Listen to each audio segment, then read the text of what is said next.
जाऊं यीशु के चरणों में, पवित्र आत्मा।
घुटने टिकाकर सिर झुकाकर हाथ उठाता तेरे लिए, घुटने टिकाकर सिर झुकाकर हाथ उठाता तेरे लिए, सिर्फ तेरे लिए यीशु, तेरे लिए सिर्फ तेरे लिए यीशु, तेरे लिए सिर्फ तेरे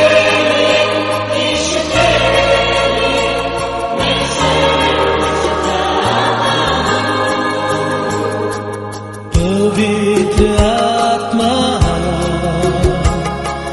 पवित्र आत्मा, मुझे ले जाओ यीशु के चरणों में।